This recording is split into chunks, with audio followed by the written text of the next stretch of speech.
पेंशनधारियों को अगले साल जून तक बढ़ा हुआ महंगाई भत्ता यानी डीए नहीं मिलेगा। सीएनबीसी आवाज ने 2 दिन पहले ही ये खबर आपको बताई थी और आज उसकी पुष्टि भी हो गई है। कोरोना से निपटने में भारी खर्च को देखते हुए सरकार ने इस बारे में औपचारिक आदेश भी जारी कर दिया है। हमारे साथ इस पर विस्तार से बात कर ली, खबर दिखाई थी और अब इस पर मुहर भी लग गई है।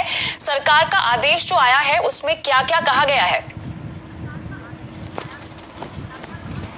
देखिए, सरकार यानी वित्त मंत्रालय ने जो औपचारिक तौर पर आदेश जारी किया है महंगाई भत्ते को लेकर के, उसमें सबसे महत्वपूर्ण बात तो ये कही गई है कि 1 जनवरी 2020 यानी इस साल 1 जनवरी से जो बढ़ा हुआ महंगाई भत्ता था उसका भुगतान किया जाना था अप्रैल से, वो बढ़ा हुआ महंगाई भत्ता आपको नहीं मिलेगा।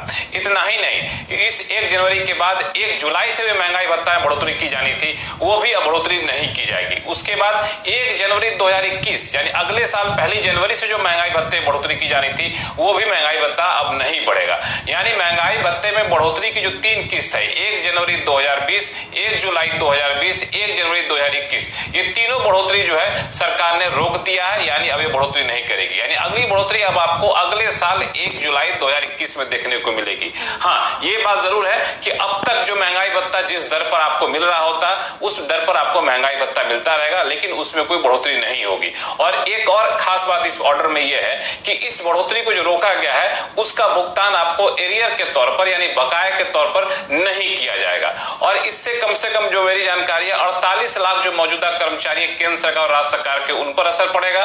65 लाख पेंशनधारी हैं, उन दोनों को मिला दे तो करीब 1.25 करोड़ परिवार हैं जो इन पर निर्भर है। हालांकि सरकार का मानना है कि ये इसलिए किया जा रहा है ताकि कोरोना पे जो खर्च किया जा रहा है उसके लिए पैसे जुटाए जा सके। और सरकार का आकलन है कि इस फैसले से 37,530 करोड़ रुपए सिर्फ और सिर्फ केंद्र सरकार बचा लेगी। अक्सर केंद्र सरकार महंगाई भत्ते पे जो फैसला लेती है उसी का अनुपालन राज्य सरकारें करती है। तो अगर राज्य सरकार भी महंगाई भत्ता नहीं बढ़ाती है तो वो 82,566 करोड़ रुपए बचाएगी, यानी केंद्र राज्य दोनों मिला करके 1,20,000 करोड़ रुपए बचा लेगी, ऐसा सरकार का आकलन है। और इस पैसे का इस्तेमाल निपटने के लिए आर्थिक मोर्चे पर क्या कदम उठाए जाएं, इसे लेकर कल एक बार फिर वित्त मंत्री निर्मला सीतारमण प्रधानमंत्री के साथ बैठक करने वाली है। लेकिन लक्ष्मण, हमें ये बताएं कि अब इस मुद्दे पर क्या कुछ होने वाला है इस बैठक में?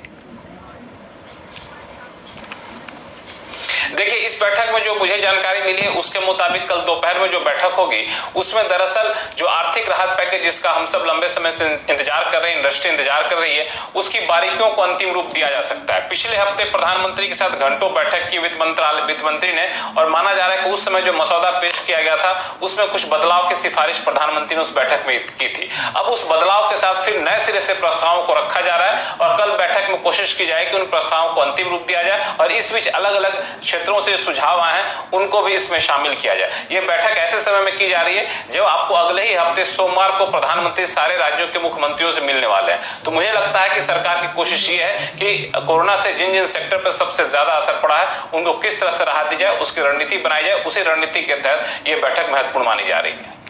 ऑलराइट, शुक्रिया लक्ष्मण तमाम डिटेल्स के लिए। लेकिन हम आगे बढ़ते हैं और अब बात करेंगे शेयर बाजार में आज हुए कारोबार की, जहां पर आज शेयरों में भी आज बढ़त का ही दौर रहा। लेकिन पूरा अपडेट लेते हैं हमारे सहयोगी सुमित मल्होत्रा से। सुमित, सबसे पहले आज के कारोबारी दिन की हाईलाइट्स हमें बताएं। देखिए, आज वीकली एक्सपायरी का दिन था और भारतीय बाजारों के लिए एक अच्छा सत्र कह सकते हैं। पहले फ्लैट ओपनिंग हुई, फ्लैट के बाद धीरे धीरे पुल बैक और उसके बाद दिन के ऊपरी स्तरों के आसपास ही मार्केट्स बंद होते हुए दिखाई पड़े। क्रूशियल रहा आईटी स्पेस का एक अच्छा मूव, चाहे आप टीसीएस को देखें, इन्फोसिस को देखें, दोनों 4 से लेकर 5% तक की एक बढ़त के साथ बंद हुए। इसके अलावा Kotak Mahindra bank star performer करीब 8 से 9% तक की बढ़त यहाँ पर भी आते हुए दिखाई पड़ी। बैंक्स, एनबीएफसी, आईटी, ये कुछ ऐसे सेक्टर थे जो कि आज मेजरली पार्टिसिपेट कर रहे थे। साथ साथ मेटल एक स्ट्रॉन्ग शॉर्ट कवरिंग वहां पर भी आते हुए दिखाई पड़ी। हालांकि आज थोड़ा सा जो प्रेशर था वो एफएमसीजी स्पेस में था जो कि एचयूएल लीड कर रहा था। इसके अलावा कैपिटल गुड्स स्पेस में भी एलएनटी में थोड़ी सी बिकवाली रही, लेकिन लगातार तेजी के बाद कल जो मिड कैप स्मॉल कैप में प्रॉफिट टेकिंग थी वो आज वापस तेजी में बदली और वहां पर भी खरीदारी रही। तो ओवरऑल एक और अच्छा सत्र जबकि भारतीय बाजारों में खरीदारी का ही दौर देखने को मिला। इसके अलावा ये बताएं कि आज के पूरे मार्केट सत्र में किन शेयरों में हलचल थी Sumit?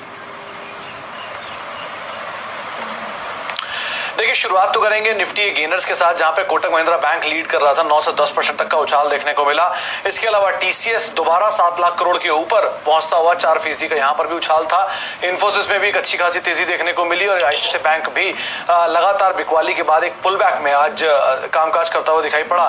Nifty losing, Muthoot finance और मन्नापुरम दोनों में ही अच्छी तेजी देखने को मिली। साथ ही साथ कैस्ट्रॉल भी एक ब्रेकआउट जैसी स्थिति यहां बनते हुए दिखाई पड़ी। एक अच्छी खरीदारी यहां पर रही। मिड कैप लूजर्स पे एनबीसीसी, मैक्स फाइनेंशियल, इन्फोएज और महानगर गैस कुछ ऐसे नाम थे जहां पर बिकवाली आते हुए दिखाई पड़ी। एफ&ओ में सबसे ऊपर नाम रहा एफ&ओ गेनर्स में इक्विटास का 20% का उछाल आज इस शेयर में देखने को मिला। इसके अलावा उज्जीवन भी करीब 10 से 15% तक की तेजी आज के सत्र में करता हुआ दिखाई पड़ा। एलआईसी हाउसिंग और एनआईटी टेक कुछ और ऐसे नाम थे जो कि एफ&ओ साइड पे एक अच्छी तेजी आज दिखा रहे थे। एफ&ओ लूजर में पहला नाम यस बैंक का, इसके अलावा बायोकॉन, टाइटन और मैक्स फाइनेंशियल कुछ और ऐसे नाम जहां पर आज के सत्र में प्रेशर देखने को मिला। इंडिविजुअल सेक्टर स्पेसिफिक बात करें तो आज आईटी स्टार परफॉर्मर था, जहां पर सबसे ज्यादा तेजी एनआईटी टेक में, टीसीएस में, इन्फोसिस में, माइंड ट्री में नंबर से ठीक पहले आज खरीदारी देखने को मिली। इसके अलावा बैंकिंग, एनबीएफसी कुछ और सेक्टर थे जो कि तेजी में थे और साथ ही साथ मेटल में भी जोरदार खरीदारी देखने को मिली। शुक्रिया सुमित इस पूरे मार्केट राउंड अप के लिए। आगे बढ़ते हैं। टीवी 18 ब्रॉडकास्ट ने आज चौथी तिमाही के नतीजे पेश किए हैं जो अच्छे आए हैं। कंपनी का कंसोलिडेटेड ऑपरेटिंग रेवेन्यू साल दर साल 21% बढ़कर 1425 करोड़ रुपए रहा है। ऑपरेटिंग एबिटा की बात करें 52 करोड़ रुपए से बढ़कर 240 करोड़ रुपए पर यह रकम आई है। वहीं सब्सक्रिप्शन से आय की बात करें 41% की बढ़त यहां दर्ज की गई है। नेटवर्क 18 के भी नतीजों पर एक नजर डाल लेते हैं। चौथी तिमाही में कंपनी की कंसोलिडेटेड ऑपरेटिंग आय 19% बढ़कर 1464 करोड़ रुपए रही है। ऑपरेटिंग एबिटा भी 12 करोड़ रुपए से बढ़कर 225 करोड़ रुपए आ गया है और इस दौरान कंपनी की टीवी सब्सक्रिप्शन रेवेन्यू ग्रोथ 41% रही है।